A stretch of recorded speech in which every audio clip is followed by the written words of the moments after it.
Hello and welcome back to channel once and guys. मेरा नाम है आशीष गायकवाड़ और स्वागत है आप सभी का फिर से एक बार हमारे यूट्यूब चैनल पे। दोस्तों, आज का ये जो वीडियो है ये काफ़ी इंटरेस्टिंग, काफ़ी हेल्पफुल रहने वाला है। इस वीडियो में हम बात करने वाले हैं कि बीएससी नर्सिंग के बाद एक कैंडिडेट ने क्या करना चाहिए, क्या चीज़ें करनी चाहिए। मतलब जब बात करते हैं, स्पेशली यहाँ पर हम फोकस करने वाले हैं जॉब पर, तो कौन से एरियाज़ में, कौन से एरिया में, कौन से डिपार्टमेंट में जॉब करना चाहिए, और ताकि उनका जो करियर है वो अच्छा सिक्योर करियर हो और ब्राइट करियर हो। तो इस वीडियो में बने रहिए, ये वीडियो आपको काफ़ी ज़्यादा हेल्प करने वाला है। वीडियो को स्टार्टिंग से लास्ट तक देखते रहिए।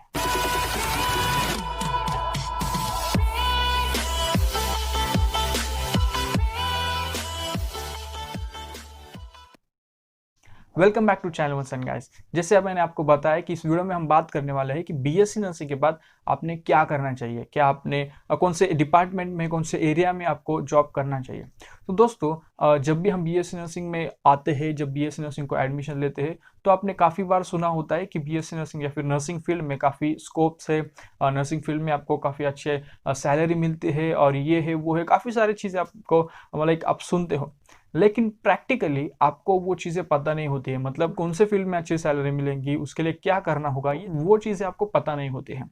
तो वो आपको जानना बहुत इंपॉर्टेंट है। जब आप फर्स्ट ईयर और सेकेंड ईयर में होते हो, तो फर्स्ट और सेकेंड ईयर में आपका जो एटीट्यूड होता है वो अलग होता है बीएससी नर्सिंग को देखने का।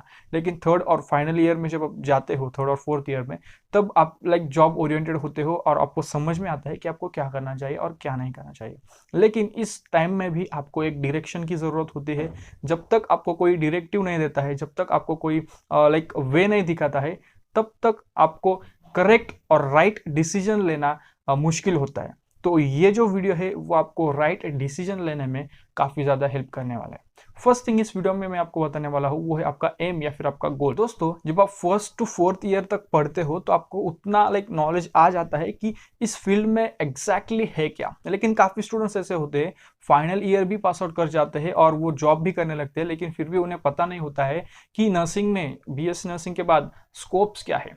तो ये चीज़ आपको ध्यान में रखनी है कि आपको पता होना चाहिए कि हमारे फील्ड में कौन से एरियाज में स्कोप्स है। जब आपको पता होता है कि स्कोप्स क्या है, तो आपकी जो थिंकिंग है या फिर आपके जो एफर्ट्स है, आप उन चीज़ों में लगा सकते हैं। मतलब आपको ज़्यादा ऑप्शंस आपके सामने नज़र आते हैं। ज़्यादातर अगर हम देखें तो स्टूडेंट्स को बस दो ही ऑप्शन पता है, क्लिनिकल्स, टीचिंग। तो इन चीज़ों पर हम बाद में आने वाले हैं इस विषय पर। लेकिन सिर्फ यही ऑप्शंस पता है, लेकिन क्लिनिकल्स में भी काफ़ी सारे ऑप्शन है, टीचिंग में भी क्या होता है आगे ये भी आपको पता नहीं होता है। लेकिन बस यही पता है कि क्लिनिकल मतलब हॉस्पिटल में जॉब करना है, और टीचिंग मतलब एज ए टीचर आपको जॉब करना है। लेकिन दोस्तों, बीएससी नर्सिंग के बाद आप गवर्नमेंट सेक्टर में काम कर सकते हो, प्राइवेट सेक्टर में आपको जॉब मिल सकता है, उसके अलावा आपको अब्रॉड कंट्रीज में जा सकते हो। ये सभी चीज़ें आपको पता होनी चाहिए, और उसके आधार पर जब आप फाइनल ईयर में आते हो, तो फाइनल ईयर में आते तक आपको डिसाइड करना है आपका एम क्या है, आपका गोल क्या है। बीएससी नर्सिंग पास आउट होने के बाद आप क्या करना चाहते हो। तो उसमें आप आइदर आप गवर्नमेंट जॉब चूज कर सकते हो, अब्रॉड चूज कर सकते हो। तो ये सभी चीज़ें आपको चूज करनी है, आपको आपका गोल सेट करना है जब आप 4 ईयर्स में पढ़ रहे हो। इन 4 सालों में ही, आपके ट्रेनिंग पीरियड में, आपके एजुकेशन पीरियड में ही आपको चूज करना है कि आपका गोल क्या है। सेकेंड थिंग, जब आप बीएससी नर्सिंग की एग्जाम दे देते हो, रजिस्ट्रेशन के पहले एक फेज होता है और एक फेज होता है जो रजिस्ट्रेशन के बाद होता है। तो फाइनल ईयर ज़्यादातर सभी स्टूडेंट्स पास करते हैं, काफ़ी कम स्टूडेंट्स होते हैं जो फाइनल ईयर फेल होते हैं। लेकिन जब आप एग्ज़ाम दे देते हो, तो एग्ज़ाम देने के बाद, मतलब आपने एग्जाम्स कंप्लीट किए हैं, आप एग्जाम्स अपीयर किया है, आपने प्रैक्टिकल एग्जाम सब कुछ अपीयर किया है, और उसके बाद आप घर पे ही हो, तो उस टाइम से लेकर जब तक आपका रजिस्ट्रेशन होता है उस टाइम तक ये एक फेज है, और रजिस्ट्रेशन के बाद वो अलग फेज है। तो रजिस्ट्रेशन के पहले और एग्जाम होने के बाद ये जो टाइम है, इस टाइम में भी आप जॉब कर सकते हैं और अच्छी सैलरी आपको मिल सकती है। लेकिन जो रजिस्ट्रेशन के बाद सैलरी मिलती है वो सैलरी इससे ज़्यादा मिलेगी। तो अगर मैं नंबर्स की बात करूँ, तो अगर आप हॉस्पिटल एरियाज में जाए, मतलब हॉस्पिटल सेक्टर में जाओगे, क्लिनिकल एरियाज में अगर आप जाओगे फॉर जॉब, तो कम जो छोटे शहर है, जो छोटे सिटीज़ है, वहाँ पर आपको 14,000 से लेकर आपको सैलरी मिलेगी in hospitals, multi speciality hospitals में, छोटे सिटीज़ में। लेकिन अगर आप बड़े सिटीज़ में जाओगे तो वहाँ पर 18,000 तक सैलरी आपको मिल सकती है। तो ये एक एरिया है जहाँ पर आपको सैलरी इतनी मिल सकती है।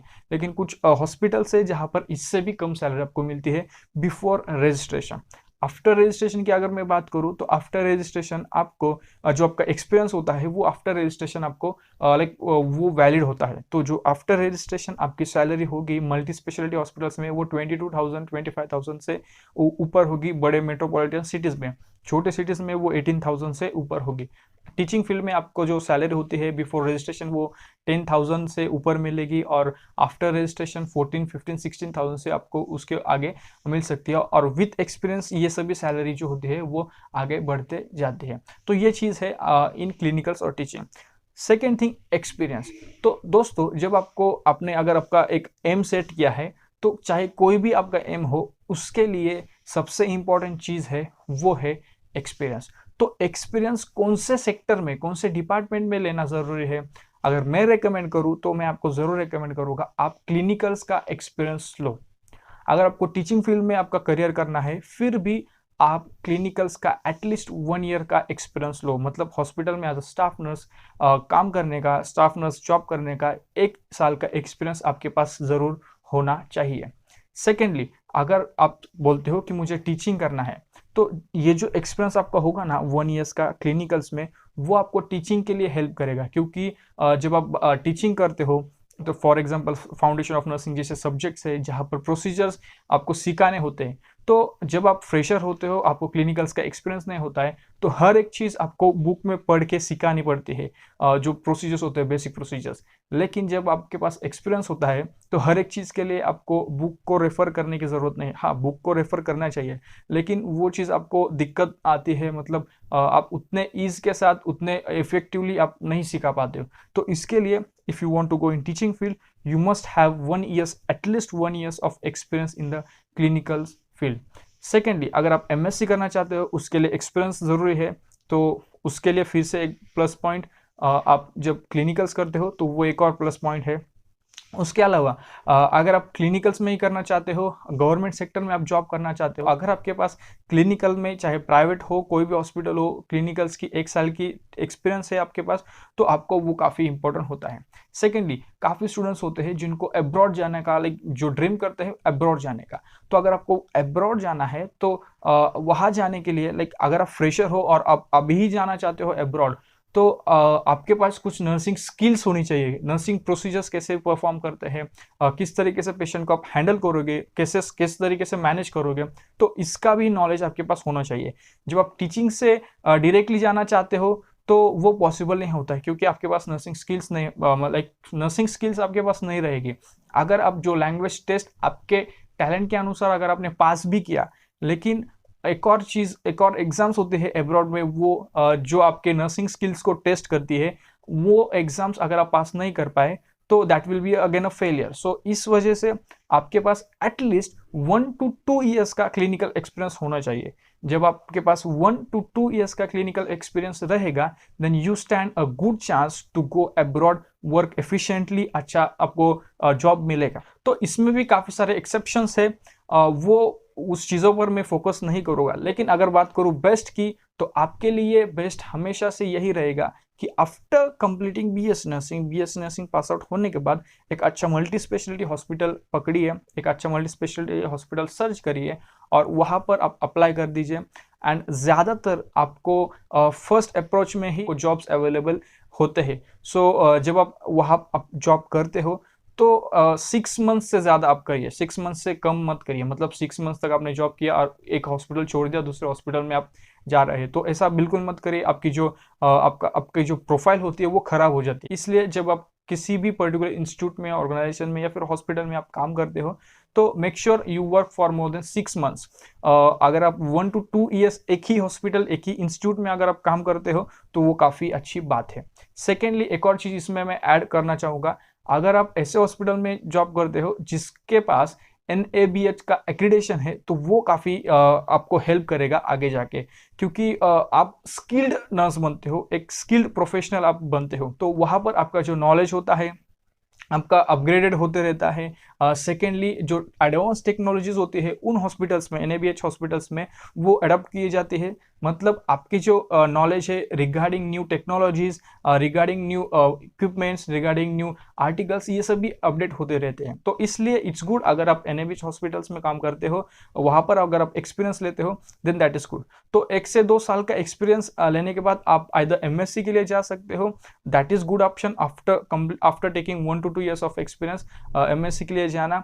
एंड उसके अलावा आप अब्रॉड जाना चाहते हो तो आप अब्रॉड जा सकते हो। अपार्ट फ्रॉम दैट अगर कोई गवर्नमेंट सेक्टर में वैकेंसीज आते हैं तो वहां पर भी आप अप्लाई कर सकते हो, और उस वैकेंसी में वहां पर कॉम्पिटिटिव एग्जाम्स को अपीयर करने के लिए जो नर्सिंग स्किल्स अपने 1 to 2 years में अपने लाइक सीखी होती है, जो भी चीज़ें आपने लाइक डेवलप की होती हैं, वो आपको काफ़ी हेल्प करती है, और उसके बाद जो रिजल्ट आता है वो काफ़ी बेस्ट आता है। दोस्तों मैंने काफ़ी ऑब्जर्व किया है, जो स्टूडेंट्स फ्रेशर होते हैं और वो कॉम्पिटिटिव एग्जाम्स को फ्रेशली अपीयर करते हैं, जिनके पास कोई एक्सपीरियंस नहीं होता है, तो उनमें जो सक्सेस रेट होता है वो काफ़ी ज़्यादा कम होता है। लेकिन जो स्टूडेंट्स जिनको क्लिनिकल नॉलेज काफ़ी ज़्यादा है, जिनका क्लिनिकल एक्सपीरियंस अच्छा है, और उसके बाद जब वो कॉम्पिटिटिव एग्जाम्स में अपीयर करते हैं तो उनके सक्सेस होने के ज़्यादा से ज़्यादा रेट बढ़ते हैं। तो ये चीज़ ज़रूर ध्यान में रखिए, और जब आप ड्यूटी करोगे, जब आप जॉब करोगे, तो उसे शॉर्ट टाइम के लिए मत करिए। आपका जो गोल है उसे आगे सेट करिए, उसके सामने रखकर आप लॉन्ग टाइम तक आप जॉब करिए, ताकि वो आपको हेल्प करे आपके लाइफ टाइम के लिए। सो ये चीज़ आप कर सकते हो। एटलीस्ट 1 to 2 years का एक्सपीरियंस ले लीजिए। उसके बाद अगर आप चाहते हो गवर्नमेंट में जाओ, या फिर आप अब्रॉड भी जा सकते हो, या फिर आप टीचिंग फील्ड में जा सकते हो। फ्रेशर्स जल्दबाजी मत करिए। अगर आप क्लिनिकल्स में इंटरेस्टेड नहीं हो फिर भी आप क्लिनिकल्स में जाइए, बिकॉज अगर आप टीचिंग में जाते हो और आपको क्लिनिकल नॉलेज नहीं है तो वहाँ पर आप मतलब आप कितना भी ट्राई करो बुकिश नॉलेज से बुक पढ़ के सिखाने में, तो उतना इफेक्टिव टीचिंग आपका नहीं होगा, आपको रिस्पॉन्स स्टूडेंट से अच्छा नहीं मिलेगा। तो इस वजह से start with clinicals, get at least 1 to 2 years of experience and then go for teaching. एक और चीज़, नई चीज़ें BSc नर्सिंग के बाद आपको मिल रही है, जैसे कि CHO, तो वो भी चीज़ें आप कर सकते हैं। लेकिन उसके लिए मैं कहूँगा कि first priority should be given to 1 to 2 years experience after BSc nursing. Then उसके बाद काफ़ी ज़्यादा ऑप्शंस, काफ़ी ज़्यादा करियर ऑप्शंस आपके सामने होते हैं। तो ये सभी चीज़ें हैं जो आप BSc नर्सिंग की बात कर सकते हो। तो ये जो वीडियो है, इस वीडियो का मकसद बस यही है कि आपको राइट ऑप्शन, राइट चूज, आपका जो चॉइस है, राइट चॉइस आप कर पाओ, ये बताने के लिए ये वीडियो हमने बनाया है। उम्मीद करता हूँ ये आपको वीडियो पसंद आया होगा। अगर आपको ये वीडियो पसंद आए तो ज़रूर इस वीडियो को लाइक करें, वीडियो को ज़्यादा से ज़्यादा शेयर करें, और हाँ, आप हमारे चैनल के मेंबर बन सकते हो। चैनल के मेंबर्स बनकर आप काफ़ी सारे बेनिफिट्स एंजॉय कर सकते हो। तो नीचे दिए गए ज्वाइन बटन को आप ज़रूर क्लिक करिए और हमारे चैनल के मेंबर बनिए। मिलते हैं किसी और वीडियो में किसी और टॉपिक के साथ। तब तक के लिए शालोम, शांति और सलाम। Bye bye. Hold me close till I get up. Time is barely on our side. I don't wanna waste what's left. The storms we chase are leading us.